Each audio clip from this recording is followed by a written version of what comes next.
Greetings everyone, it's Kaz here with a very exciting Cyberpunk 2077 news update because we have received some new rumours / leaks for Cyberpunk 2077, and even though this information isn't incredibly concrete, nor are we given any very specific details on things we can get very hyped about necessarily, it is providing us with some very general information on what we can expect from the game. These rumours and leaks we're discussing today are all coming from the YouTube channel known as the Triple S League, where they had a podcast where they apparently had some leaked information obtained from an anonymous source who we can presume is someone inside of CD Projekt RED. So I'm going to be simply recapping all of the news and information, at least the stuff I found most important, and I'm going to leave the original podcast and video in the description below if you want to check them out. And now obviously they did not reveal their source for this information, obviously to protect this individual's job at CD Projekt RED. So they haven't revealed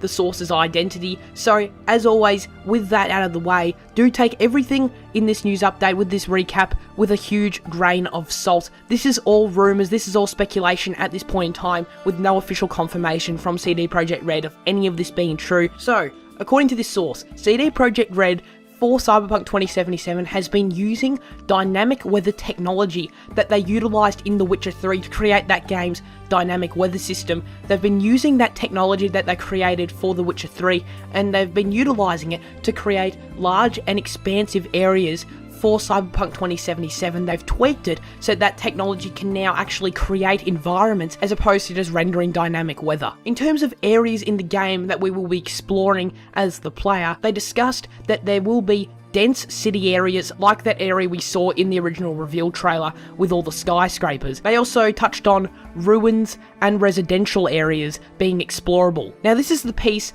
of information that got me the most excited personally, and that is because this source has said that the land size is 4 times larger than The Witcher 3 and all of its DLCs combined. That is how big the world size is shaping up to be, and that is beyond incredible. In case you haven't played The Witcher 3, the world map was beyond huge, and there were multiple regions to explore and are bigger than most other open world games by themselves, let alone that there were multiple of them. So The Witcher 3 was huge, especially with those expansions added as well.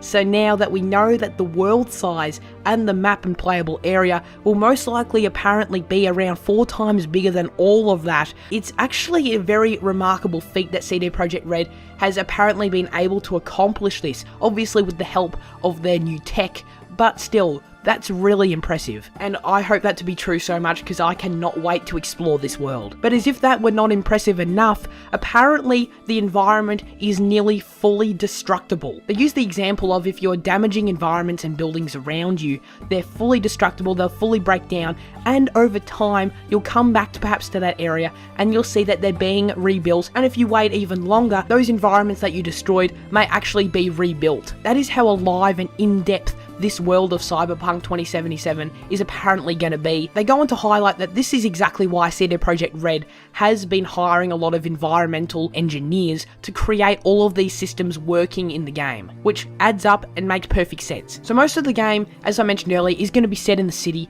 but there are other regions along the outskirts of these large cities that you will be able to explore as well. The whole thing isn't going to be set in a city, so if you are worried about a lack of variety in that sense, do not fear. But moving on from the world side of things for a moment, they go on to add that the game will most likely have character creation, which is something CD Projekt RED has never done before, so that's going to be super interesting to see how they pull that off. And they also mention that there are a large variety of classes to choose from for your character, and those classes can apparently be changed and modified at any time. So if you choose a class at the start of the game, you don't have to stick with it for your journey for hundreds upon hundreds of hours, because that would suck if you ended up disliking your class or you got sick of it and you wanted to change it around and you were stuck with it and you had to start a whole new playthrough of this enormous game. That would be disappointing, so that's not happening. Apparently they've implemented systems so you can change your class at any time. And again, that is very general information, so I look forward to seeing specifics in how they've pulled this off. And finally, the host of the podcast,